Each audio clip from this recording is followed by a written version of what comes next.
কি সব ঘুমটা টুমটার কথা বলছিস তোরা বাচ্চা মেয়েটাকে? বাচ্চা?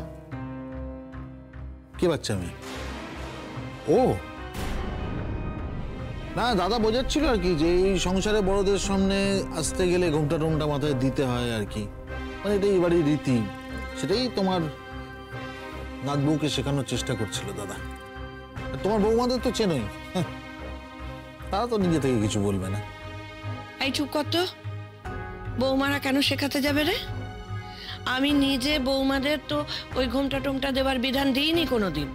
আচ্ছা, তোর এই সেকেলে চিন্তা ভাবনাগুলো আদালত থেকে শিখে আসিস নাকি বলতো? মা, একটা কথা ভুলে যেও না, যে বাড়ি থেকে তুমি তোমার ছেলের বউদের নিয়ে এসেছো, তাদের বাড়ির শিক্ষা সহবত স্ট্যাটাস একটা উঁচু মানের। তারা বাড়ি থেকে সবকিছু শিখে এসেছিল, তাদের পরিবারের একটা মান ছিল, আর সেটা দেখেই আমার বাবা তাদেরকে বউ হিসেবে এ বাড়িতে নিয়ে এসেছিলেন। এক্স্যাক্টলি তাই। শ্বশুর বাড়িতে তাদের কিছু শেখাবার প্রয়োজন হয়নি, তাই তোমার বিধান দেওয়ারও কোনো প্রয়োজন হয়নি।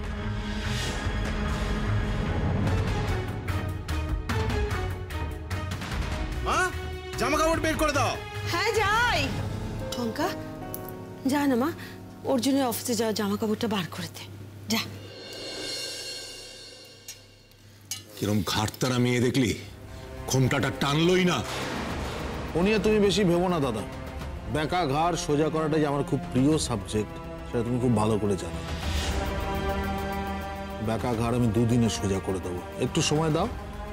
তারপর তুমি দেখবে যে তুমি ঠিক যেরকম ভাবে চাইছো ঠিক সেরকম ভাবে বাজছে। একটু অপেক্ষা করে যাও। তুই ক্ষমা দে বাবা, তোকে আর কিচ্ছু করতে হবে না। ও করবে না তো কে করবে? তোমরা করবে? তাহলে তো ওই মেয়ে 2 দিনে এই বাড়ির নিয়ম কানুন সবকিছু ডকে তুলে দেবে। ওই মেয়ে নাচে শুনে প্রথম দিন থেকে আমি মানা করেছিলাম,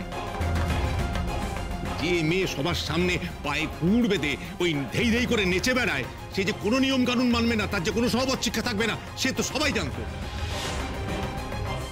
এটা জানার জন্য ওই MA BA পাস করতে হয় না। আচ্ছা, তোরা আমার ছেলে হয়ে কি করে এত অধৈর্য হলি বলতো?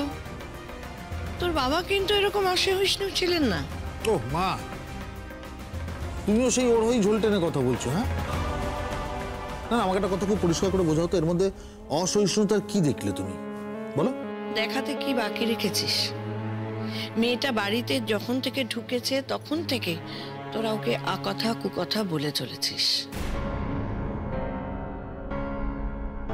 তোরা একটুখানি সময় দে, দেখবি ও ঠিক নিজেকে এই বাড়ির উপযুক্ত করে গড়ে নেবে। নিজে থেকে নিলেই ভালো, কিন্তু দায়িত্বটা যদি আমাদের কাঁধে এসে পড়ে সেটা যে খুব সুখের হবে না, সেটা কিন্তু তুমি খুব ভালো করে জানো না। দাদা দেখলে তো, বাড়ির মেয়ে মানুষদের কথা শুনে চললে কি হয়। ফাংশন দেখে এসে এমন ভাবে বললো, মানে এই মেয়েকে এই বাড়িতে মানে গোলের জল হয়ে গেল সবাই।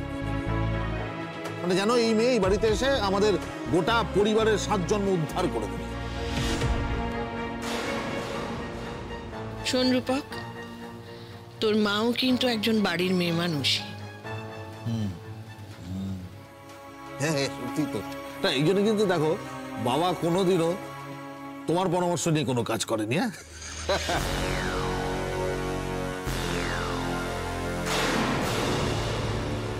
গলা দাও না একটা, জানো তো সকালে একটা গলা খাই। দাঁড়িয়ে আছো কেন? গলাটা দাও। দাঁড়িয়ে আছো বৌমা, আমার জল খাবারটা আমার ঘরে পাঠিয়ে দিও। এদের সঙ্গে এক টেবিলে বসে খেতে আমার ঘেন্না লাগছে।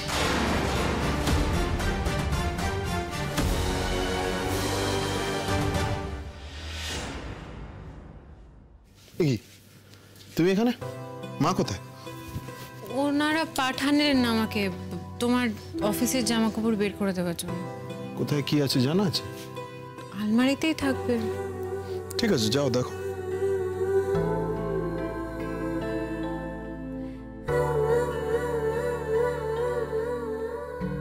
চাবিটা ওখানে রাখলে চাকরদের খুব সুবিধে। মানে মানে যখন ইচ্ছে খুলবে, যখন ইচ্ছে যা ইচ্ছে বার করবে। কি বলছো অর্জুন? ওদের কোনো আত্মসম্মান বোধ নেই? হঠাৎ করে আমাদের আলমারি খুলে খামোখা জিনিসপত্র বের করতে যাবে কেন? তর্ক করাটা তোমার মুদ্রা দোষ। তুমি আমার কোনো কথা স্ট্রেট ভাবে নিতে পারো না, তাই না? আমার সাথে তোমাকে তর্ক করতেই হবে। মানুষকে চোর ভাবাটা কি খুব কাজের কথা? ঠিক। আচ্ছা যাও, আমার দেরি হয়ে যাচ্ছে, ঘড়িও তো নেই হাতে।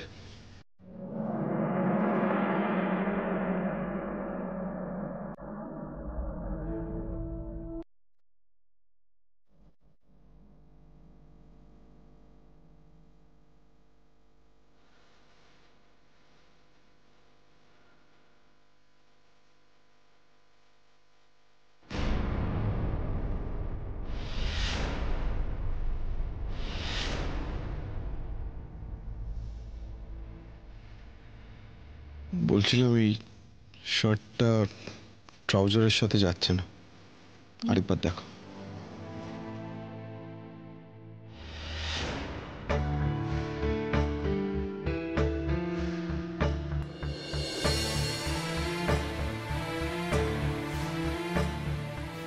এক মিনিট দাঁড়াও, আমি দিচ্ছি শার্টটা।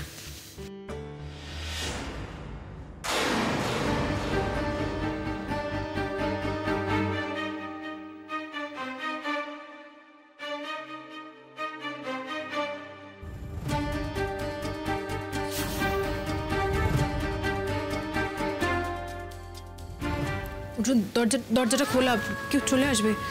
এই সময় আমার ঘরে কেউ আসে না, যদি চলে আসে তাদের দোষ, চলে যাবে। অর্জুন,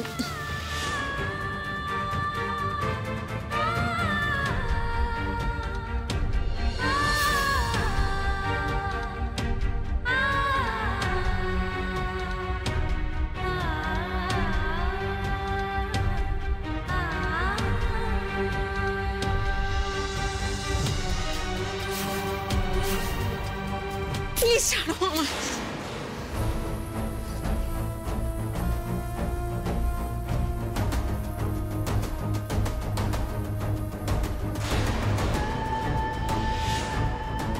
কেন ছাড়ো? ছাড়ো কেন? না অর্জুন, না প্লিজ। না মানে কি না? কিসের এত আপত্তি তোমার? হ্যাঁ, তোমার দেরি হচ্ছে না এখন, নাকি এটা ঝগড়া নয়? ছাড়ো আমাকে। কোথায় যাচ্ছ তুমি? তুমি বিয়েতেও আপত্তি করেছিলে, এখন এরকম একটা স্বাভাবিক ব্যাপারেও তুমি আপত্তি করছো। ব্যাপারটা কি তোমার? কি হলো? চুপ করে আছো কেন? বলো, অন্য কেউ আছে নাকি?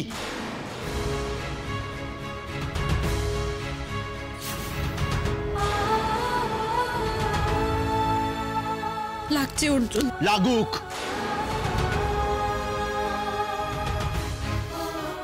আমি চেঁচালে ভালো হবে?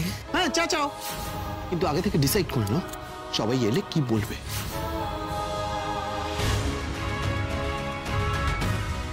প্লিজ ছাড়ো আমায়, প্লিজ, লাগছে আমার। আরে কিছুতেই ছাড়বো না। সবাই এলে আমিও বলবো যে তুমি সবসময় অন্য কারোর কথা ভাবো, আর আমি কাছে আসতে গেলেই তুমি আমাকে অ্যাভয়েড করো। বলবো তো? আমি কারোর কথা ভাবছি না অর্জুন, প্লিজ ছাড়ো আমায়, আমার লাগছে। কেন ছাড়বো কেন? কোন অন্যায়টা করছি আমি এখন? এতে ন্যায় অন্যায়ের কিছু নেই। আছে। আমরা এখন বিবাহিত, আমরা এখন হাজব্যান্ড এন্ড ওয়াইফ। আমাদের একটা হেলদি কনজুগাল লাইফ হওয়াটা স্বাভাবিক। বরং একটা স্বাভাবিক বিবাহিত জীবন অ্যাভয়েড করাটা আনন্যাচারাল, যেটা তুমি এখন করছো। আমাকে একটু সময় দাও অর্জুন, আমাকে একটু অ্যাডজাস্ট করতে সময় দাও প্লিজ। কি অ্যাডজাস্টমেন্ট? মানে কিসের কিসের অ্যাডজাস্টমেন্ট? হ্যাঁ, আরে কি হলো কঙ্কাবতী, বলো কিসের অ্যাডজাস্টমেন্ট? আমাকে তুমি মেনে নিতে পারছো না সেটা এস্টাবলিশ করার অ্যাডজাস্টমেন্ট, তাই তো? নাকি তোমার প্রেমিকের জায়গায় আমাকে বসানোর অ্যাডজাস্টমেন্ট? কোনটা? আমার প্রেমিক কে? সেটা তুমিই ভালো জানো কঙ্কা। আমায় কেউ কোনোদিনও ভালোবাসেনি অর্জুন, কেউ আমার হাতটা ধরেনি ভালোবেসে, একবার বলেনি জীবন কাটাবে আমার সঙ্গে। তাহলে হয়তো তার হাতটা ধরে আমি সারাটা জীবন কাটিয়ে দিতাম।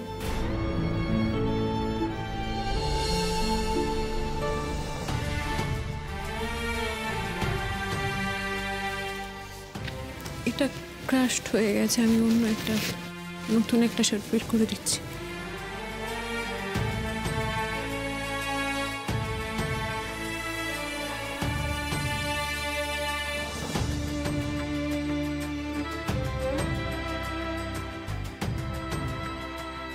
এটা চলবে?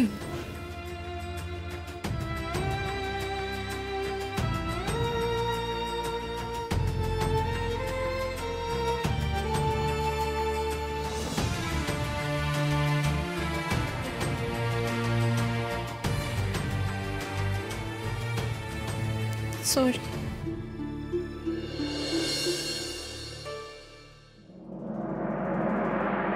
হ্যাঁ, কোন দিকে বলছো? কলেজ স্ট্রিটের দিকে? কি ওই কাগজপত্রের ওখানটায়, না শিয়ালদার দিকটায়? ওই জায়গাটার তো অনেক ভাড়া হবে গো, ওটা তো খুব ভালো জায়গা। না আসলে কি বলতো, আমার না এক ফালি জায়গা লাগবে।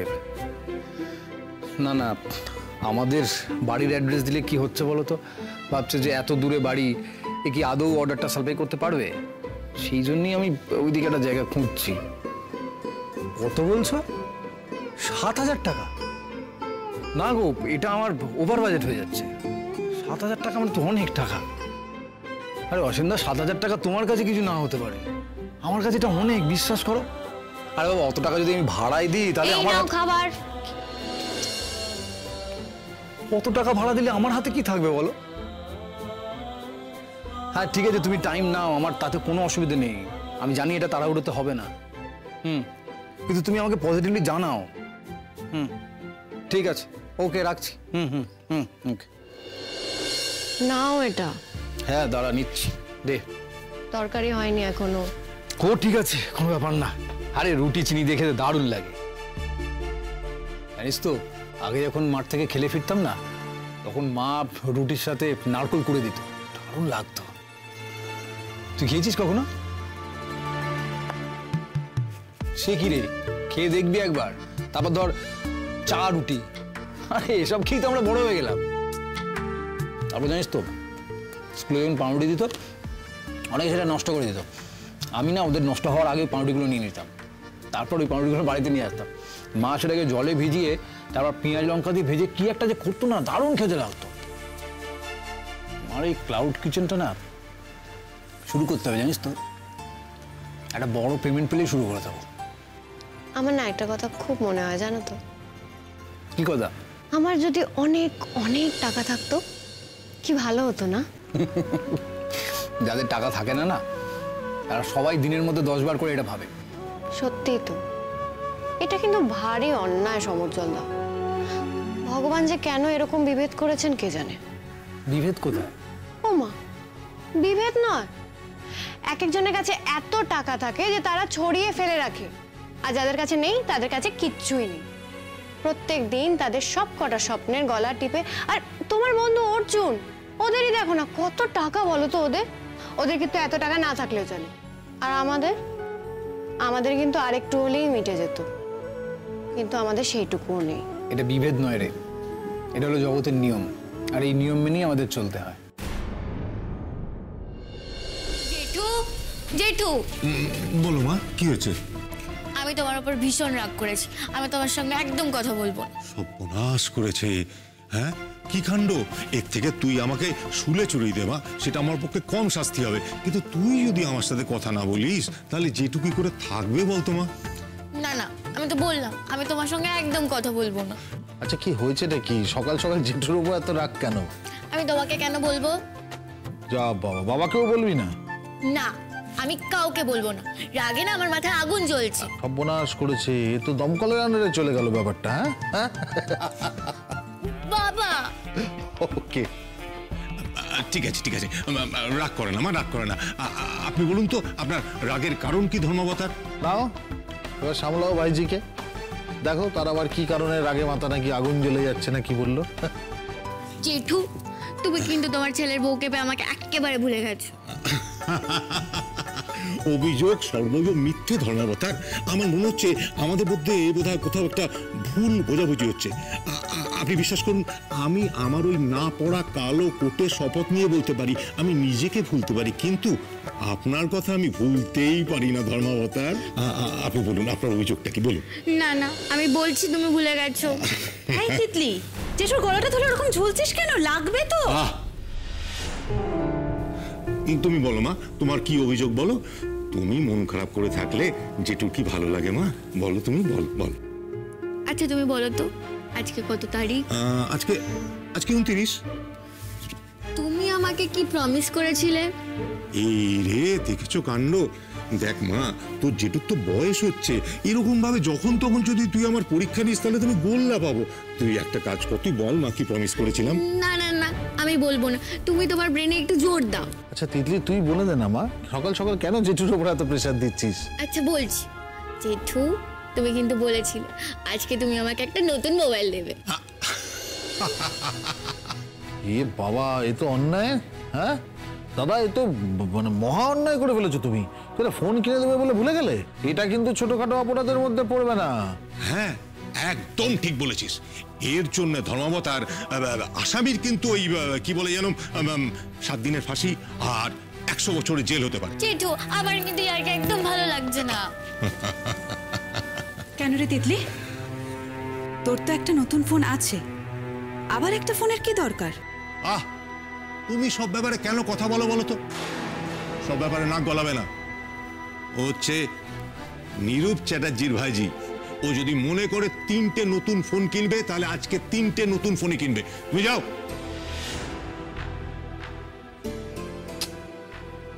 যাও।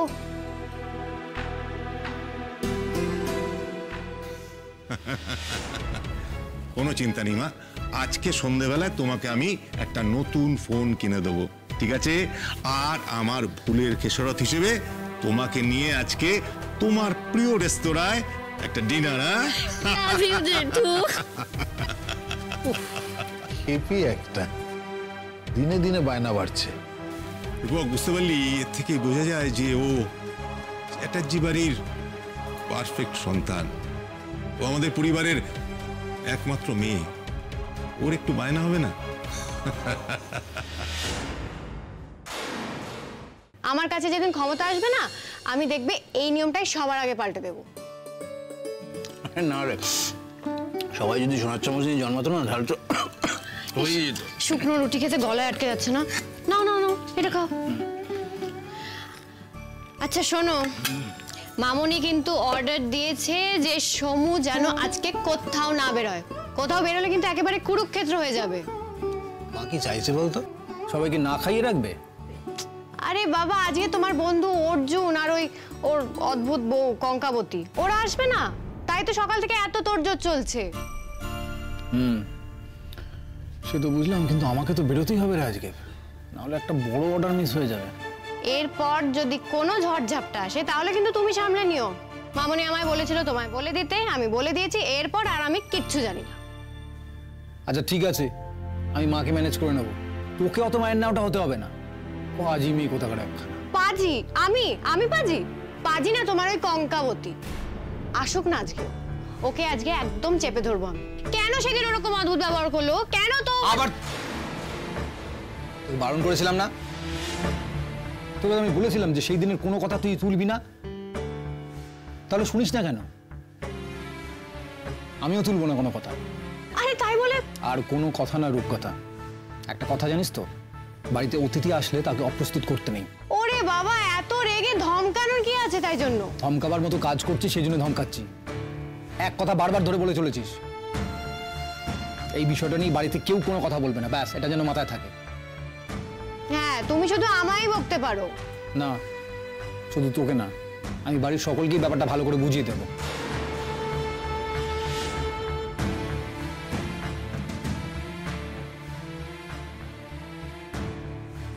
রূপকথার বুদ্ধি নেই, ও কিচ্ছু বোঝে না।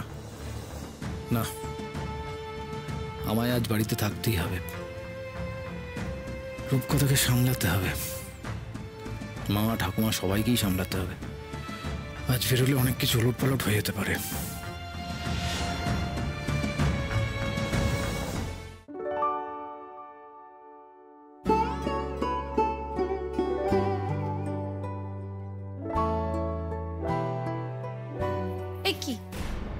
এখনো রেডি হওনি? দাদা ভাই তো কখন তোমাকে রেডি হতে বলেছে? তোমার কানে কি কোনো কথা যায় না? তুমি তো দেখছি দাদা ভাই লেট করিয়ে দেবে। দাদা ভাই তো অফিস আছে, তোমার টাইম মতো চললে দাদা ভাইয়ের হবে। আচ্ছা তুই চুপ করবি? ও তোর দাদা ভাইয়ের বউ, ও তো দাদা ভাইয়ের সঙ্গেই যাবে। ওকে যদি কিছু বোঝাবার হয় তোর দাদা ভাইই বোঝাবে, তুই চুপ কর। মানে জেম্মা, তুমি কি বলতে চাইছো? আমি কোনো কথা বলবো না? বলবি না কেন? নিশ্চয়ই বলবি, কিন্তু যখন বড়রা কথা বলবে তখন বলবি না। তুই ছোটর মতো থাক না মা। আর কতদিন ছোট বানিয়ে রাখবে বলো তো জেম্মা? শোনো, একটা কথা বলি, আমার যেটা মনে হবে আমি সেটা বলবো। কারোর গায়ে লাগলে আমার কিচ্ছু যায় আসে না। ছাড় তো এবার। কঙ্কা, বলছিলাম কি যে আজ ওই শাড়িটা ছেড়ে এই শাড়িটা পরে সমজলদের বাড়ি যাও, কেমন? আসলে এই শাড়িটা ঠাম্মি আমায় দিয়েছিল। ঠাম্মি বহুবার জিজ্ঞেসও করেছে আমি শাড়িটা পরেছি কিনা, তাই ভাবলাম আজকে যখন বেরোচ্ছি এই শাড়িটা পরে। ঠাম্মি বলেছে আমি শাড়িটা পরলে একবার ঠাম্মিকে ছবি পাঠাতে। দেখি। ইস, একটা অর্ডিনারি ফালতু শাড়ি, যেটার বোধহয় 5,000 টাকাও দাম হবে না, সেটা নিয়ে তো বাড়াবাড়ি করছো কেন বলো তো? তিতলি, পৃথিবীর সব কিছু টাকার অঙ্ক দিয়ে মাপা যায় না, আর সব কিছু টাকার অঙ্কে মাপার শিক্ষাটাও আমি পাইনি। এই শাড়িটা আমার ঠাম্মি আমায় দিয়েছে খুব ভালোবেসে। ঠাম্মি আমার কাছে খুব স্পেশাল, আমিও ঠাম্মির কাছে খুবই স্পেশাল। কাজে এই শাড়িটার সঙ্গে যে ইমোশন জড়িয়ে আছে সেটা টাকার অঙ্কে কোনোদিনই মাপা যাবে না তিতলি। আর আমাদের বাড়িতে টাকার অঙ্কে সব কিছুকে মাপা শেখানো হয় না। তুমি কি আমাকে ইনসাল্ট করছো? কঙ্কা, আমি বলছি কি তুমি চট। 1 মিনিট জেম্মা, আমি তোর সঙ্গে কথা বলছি।